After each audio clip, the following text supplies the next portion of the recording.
Welcome to our channel.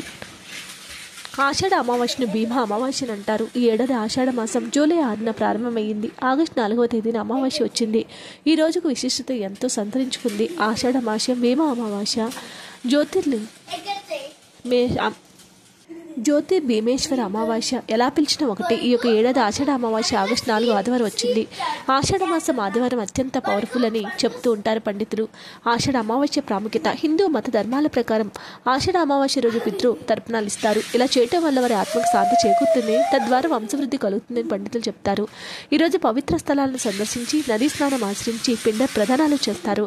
ఈరోజు పెద్దల పేరుతో చేసే దాన ధర్మాల వలన వాటికి జనన మరణ చక్రం నుంచి విముక్తి లభించి మోక్షం పొందుతారు.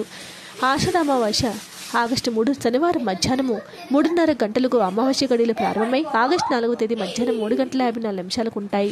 పితృదేవతలకు తర్పణాలు విడుస్తారు కాబట్టి సూర్యోదయానికి అమావాస్య ఉన్న రోజే పరిగణలోకి తీసుకోవాలంటే ఆగస్టు 4న అమావాస్య వచ్చింది. ఆషాఢ అమావాస్య రోజు ఏం చేయాలి? ఈ యొక్క రోజు పవిత్ర నదుల్లో స్నానం ఆచరించాలి. పితృ పూజ చేసి తర్పణాలు విడిచిపెట్టి అర్హులైన బ్రాహ్మణులకు అన్నదానం చేయాలి.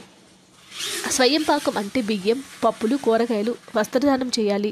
అనంతరం పేదలకు అభాగ్యులకు దాన ధర్మాలు చేస్తే పితృదేవతల ఆశీస్సులు మీపై ఉంటాయి. ముఖ్యంగా జాతకుల పితృదోషం ఉండేవారు ఈరోజు ఆలయాలకు వెళ్ళి భగవంతుడిని సమర్పించి అనంతరం ఆలయ పరిసరాల్లో ఉన్న ఏదైనా పూల చెట్టు కింద ఆవులను దీపం పెట్టాలి. ఆషాఢ అమావాస్య రోజు ఇంట్లో దేవుడి మందిరం దగ్గర పీఠంపై ఎర్రటి వస్త్రాన్ని ఉంచండి. దానిపై శివపార్వతుల ఫోటో పెట్టి పూజ చేయండి. పరమేశ్వరుడికి ప్రీతికరమైన బిల్వపత్రం, పార్వతీదేవికి పసుపు కుంకుమ పూలతో పూజ చేయండి. సుమంగళి ఉపయోగించే అన్ని వస్తువులను పార్వతీదేవి పూజ కోసం ఉపయోగించుకోండి. అమావాస్య గడియలు ముగిసిన తర్వాత ఆ సుమంగళి వస్తువులన్నీ ఎవరైనా ముత్తైదువుకు పిలిచి బొట్టు పెట్టి అందించండి. ఇలా చేస్తే మీ దాంపత్య జీవితంలో ఉన్న దోషాలన్నీ తొలగిపోతాయి.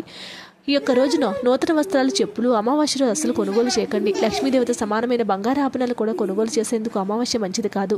నూతన వ్యాపార, ఉద్యోగం, నూతన పెట్టుబడులకు అమావాస్య అసలు అనుకూలమైన రోజు కాదు. నూతన వాహనం కూడా అమావాస్య రోజు కొనొద్దు. కేవలం ఈ రోజు పితృ దేవతలు పూజించి దాన ధర్మాలు చేస్తేనే మంచిది. వీడియో నచ్చితే లైక్ చేయండి. మరిన్ని వీడియోస్ కోసం మా ఛానల్ సబ్స్క్రైబ్ చేసుకోండి.